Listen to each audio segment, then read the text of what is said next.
Hello, I'm Sheryl, and this is Sleep Tight, Relax, a calming bedtime podcast for the young and young at heart. It's time to get cozy in bed and listen to tonight's story. Our sleep story tonight is part 1 of The Magic Soap Bubble. Ned is reading a book about gnomes, fairies, and goblins, and all the other creatures that live in the forest. His book is quite heavy, and the room he is in is quite warm. After a while, his eyes start to droop, and his book slips down. He's sure he's rested his eyes for just a quick minute when he hears a small, squeaky voice saying hello. Could it really be who he thinks it is? If you are laying down warm and secure in your bed, let's start with taking some deep belly breaths. If you aren't in bed yet, or maybe you are just taking some time to relax, that is okay too.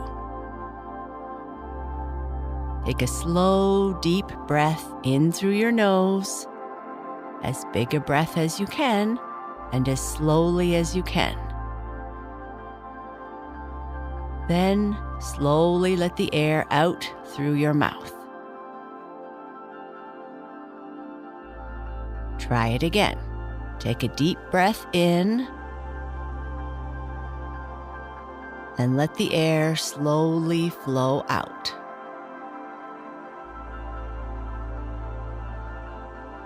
Take a deep breath in, and now out. If you haven't already, consider closing your eyes, or you can look at a spot above you. Imagine you are lying on a fluffy white cloud. It lifts you off the ground and into the sky. You are free to float and relax. Let your body sink into the cloud. As you imagine yourself floating, continue to take deep belly breaths.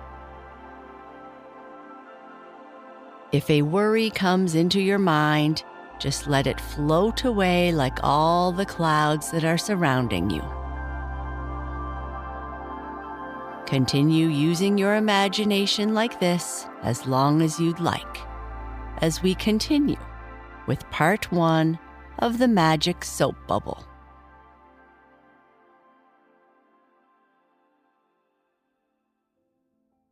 Ned had been reading a very interesting book about fairies and goblins and how these real, unusual little folk inhabit dense forests and lofty mountain caves and lead a wonderful life apart from the homes and cities of men. The book was very large and heavy, and the afternoon was very warm, and the big armchair in which he was curled up was so comfortable that after some time he let the book slip to one side. He had just closed his eyes for a moment to rest them when he was startled by a little squeaky voice at his elbow.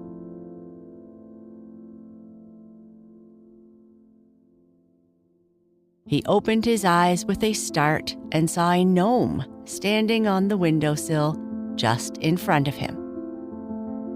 Yes, there was no mistake about it. It was a gnome, for he had seen his picture in the big book he had been reading just a moment ago. Indeed, it almost seemed as if the picture itself had stepped out of the page from between the covers.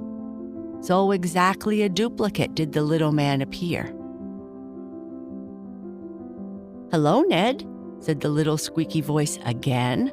"I say hello." You ought to know me well enough by this time to answer, since you've been reading about me for the last hour." "Hello yourself," replied Ned, laughing in spite of himself and rubbing his eyes again to make sure that this was not a picture from the book. "Can't you see that a fellow is sleepy after reading for such a long time? I didn't think you were coming out of the book to speak to me, you know." "Neither did I," retorted the gnome with a funny wink. "I came from the forest to invite you to take a little journey with me through Gnome Land. I am the king of the gnomes, and my subjects have told me how interested you are in reading about us. So, I have come to take you for a trip through our kingdom. I know you will love to see all the wonderful things you have been reading about. Will you come?" "Indeed I will," said Ned. "Then follow me," replied the gnome. Ned jumped through the window after the little fellow, who ran swiftly down the walk and across the fields to the forest beyond. As they neared the brook that ran through the meadow, the gnome paused. Taking from his pocket a clay pipe, he stooped over and filled it with water. "Did you ever blow soap bubbles?" he asked, taking a piece of soap from another pocket and rubbing it carefully around the inside of the pipe bowl. "Yes," replied Ned, "lots of times." "Well, you wait and see what sort of bubble I will blow," replied the gnome. It was a bubble. But the strangest part of it all was that Ned found himself inside of it with his companion. "How did we get inside, or how did the bubble get around us?" asked Ned. But before his question was answered, away went the bubble up in the air, across the meadow, above the little brook, yes, over the roof of his own house, higher and higher, until finally it reached the big, high mountain that he had so often dimly seen from the window of his bedroom at home. After circling around the highest peak, the bubble at length safely landed on a rocky ledge. Before Ned could ask how they were ever going to get out, the gnome opened a little door that led him to the outer air. There was a great change in temperature, or else the inside of the bubble was very warm, for Ned began to shiver and shake. "Oh," he cried, "it's cold." "Of course it is. Look," answered the gnome, and Ned's eyes, following the pointed finger of his little friend, fell upon a strange and scary-looking figure. Behind a bank of icicles stood a giant with an immense helmet upon his head, from which hung long pointed pieces of ice. The top part was covered with snow, which slipped off at intervals like a small avalanche to the ground below. His beard and mustache were decorated with thin slivers of ice, and his shoulders bore epaulets of frosted snow. The cuffs of his great coat were fringed with snowflakes, and altogether he was a startling-looking individual. In his hands he held a monstrous bellows, from which he forced out a blast of icy air which, scattering the snow in whirling clouds, went howling down the rocky ravines. "He's the wind man of the mountain," explained the gnome, turning to shivering Ned, whose toes and fingers by this time were quite numb with the cold. "Well, I'd like to meet a hot air man," said Ned, blowing on his hands to keep them from freezing. "I'd like to feel warm again." "Well then, follow me," cried the gnome, and turning to a big rock, he tapped upon it twice with the toe of his little red boot. In a moment, a door opened, showing a pair of rocky steps leading down into the mountain. "Be careful," said the gnome as he and Ned descended the rough flight. "Don't slip, for you might fall a long way." Ned assured him he had no desire to fall, but that his feet were so numb, he wasn't at all sure that he might not slip, no matter how hard he tried to be careful.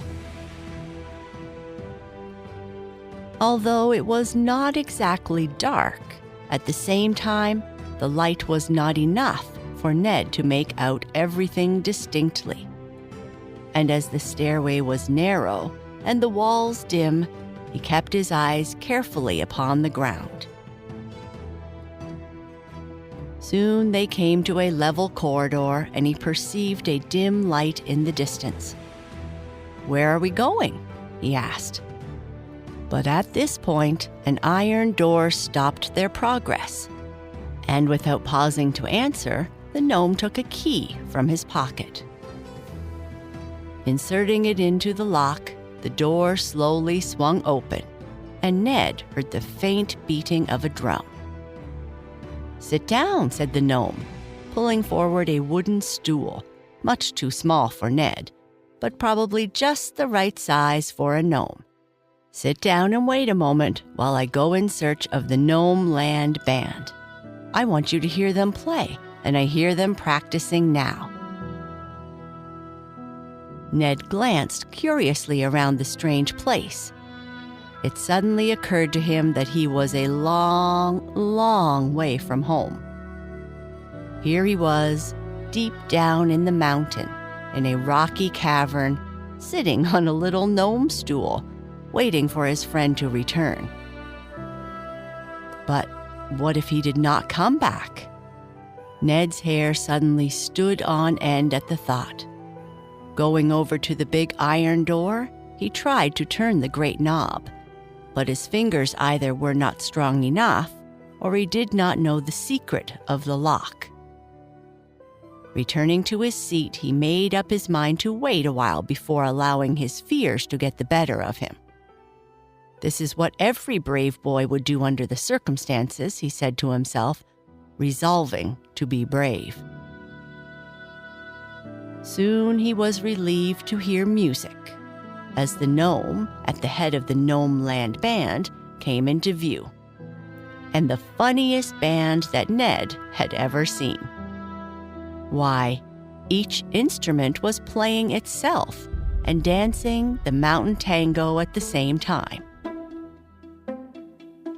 The big drum went bum, bum, bum, diddle-dum, and pranced around on a pair of short, fat legs in red stockings.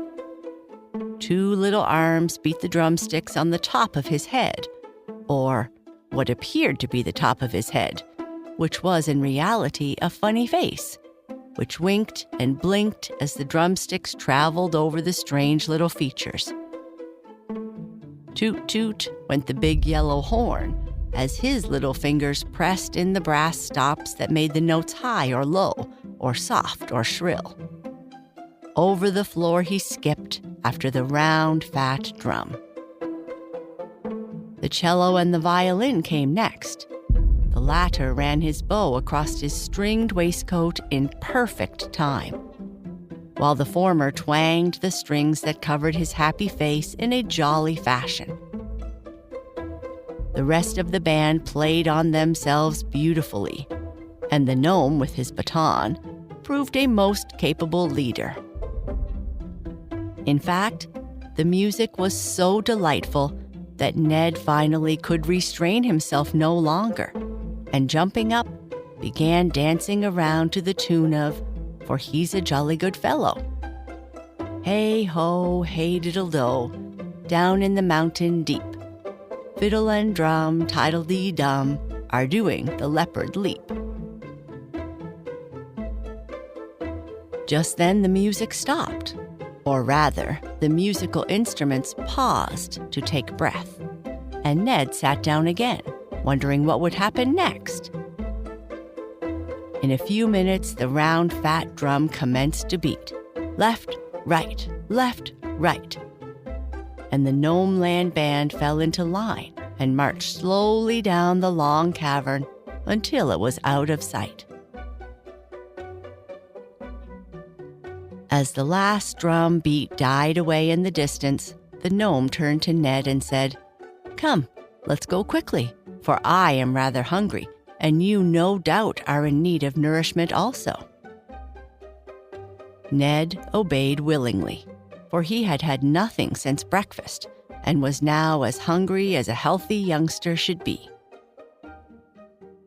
At the farther end of the cavern was an inclined plane, very much like the chutes at an amusement park. Carefully seating Ned at his side, the gnome said, "Now, hold tight and hold your breath and hold your tongue. In fact, hold everything you've got, for we are going to take a swift shoot to the bottom of the mountain, and you'll find out what the word swift means if you never have before." At this, they began to move, and in another moment, they were traveling as fast as an arrow shot from a bow. The wind whistling by cut Ned's cheek like little sharp needles. His hair stood out behind like feathers on a speeding arrow. They were going so fast, it was almost impossible to breathe. Soon, a tiny light appeared in the distance, and he saw that they were now on a level, although still going at a tremendous rate of speed.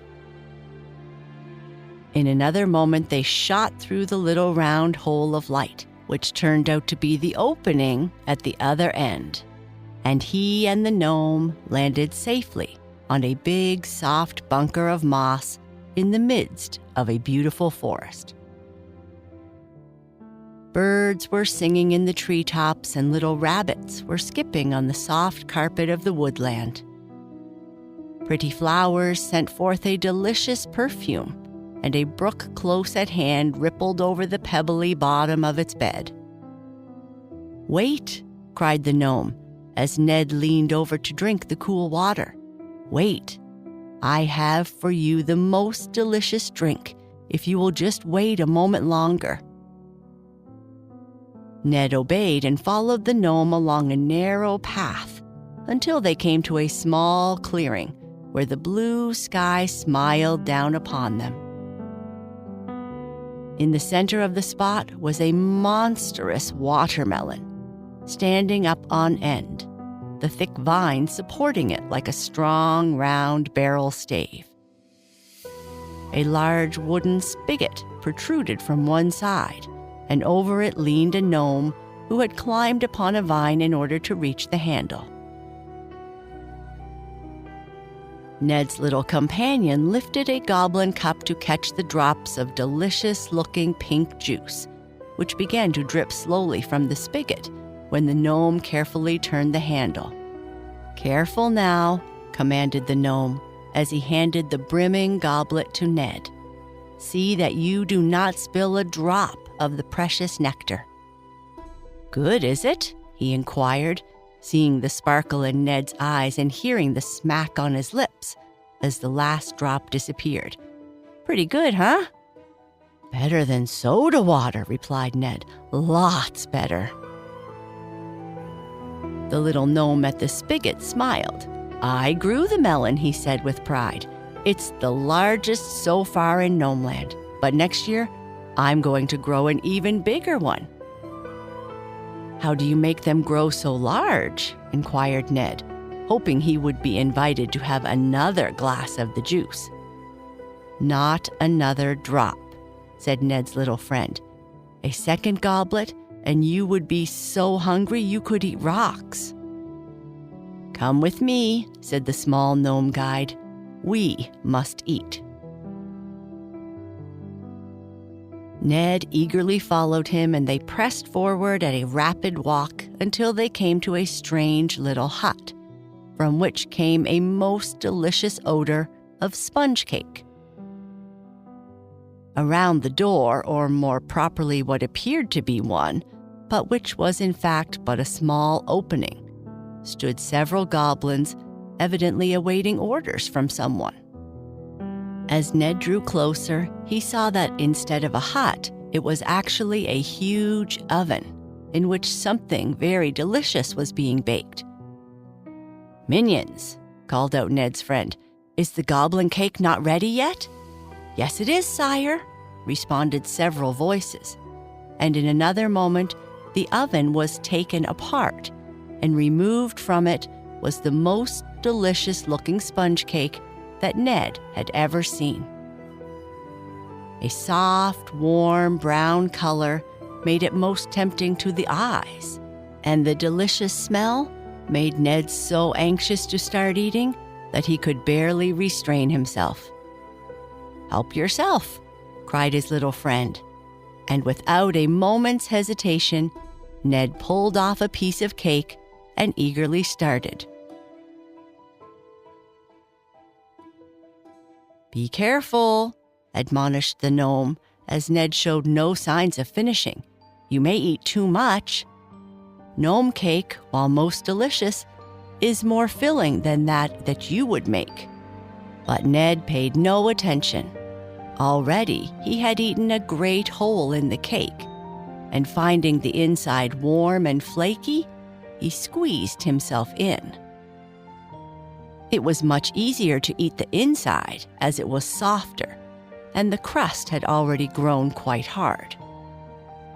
He was so busy eating and, I'm sorry to say, so greedy, that he did not notice that as he ate away the inside of the sponge cake, the outside gradually grew tighter, and the opening which he had made at the beginning of his feast, and through which he had crawled, became smaller and smaller, until finally it closed altogether. When Ned realized this, and it was some time after, I assure you, he was indeed frightened. He pounded on the walls of his sponge cake and called loudly to the gnome, but for some time he heard nothing. Finally, after frantically running around and around inside the huge cake ball, he thought he heard the voice of his small friend. He pressed his ear close to the wall and listened. Sure enough, he could just hear these words: "Hold on tight to one side and brace your feet." And the next moment, he realized that the cake was in motion. Slowly at first, but in a few minutes, the great cake ball began to turn faster and faster. Ned was frightened at first, as it was with great difficulty that he kept his body from banging around. The greater the speed of the huge mass, however, the less likely there was to bounce about, and he soon found himself literally glued, as it were, to one side. While traveling in this new way, he began to entertain some fear as to what would happen should an obstacle be encountered, and by some strange coincidence, no sooner had the idea come than it was followed by a terrific crash. The crust of the cake ball broke into 1,000 pieces, and Ned landed safely some distance from the spot, still clinging to a huge piece of sponge cake, which acted like a cushion between him and the ground. Looking anxiously around after wiping some stray crumbs from his eyes, he saw his little friend the gnome running frantically down the steep incline, which, luckily for Ned, had been the cause of his freedom. Finding him unhurt, the gnome sat down on the piece of cake to rest himself and regain his breath before speaking.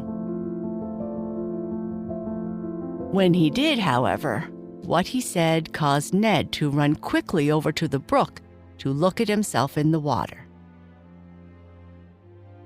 To his dismay, what the gnome had said was indeed too true. Ned was nearly as wide as he was high. The cake he had eaten had evidently occupied the same space inside of him as it had inside the brown crust. "What am I going to do?" asked Ned. It's a lucky thing I kept you from drinking another gobletful of that watermelon juice, answered the gnome. Otherwise, you might have eaten the whole cake, and then you might have been twice as large as you are now. I don't think there is anything to laugh at, said Ned, as his small friend burst into a hearty peal of laughter. Of course you don't, replied the gnome. You can't see yourself. If you could, though, oh my. And he again started laughing. Ned waited a few moments and then asked, Well, what are we going to do? Don't worry, Ned, replied his little friend, touched by his good nature and feeling sorry for him. Don't worry. The watermelon juice made the sponge cake swell. All that is necessary now is to take the antidote, and I know where it can be found without any trouble.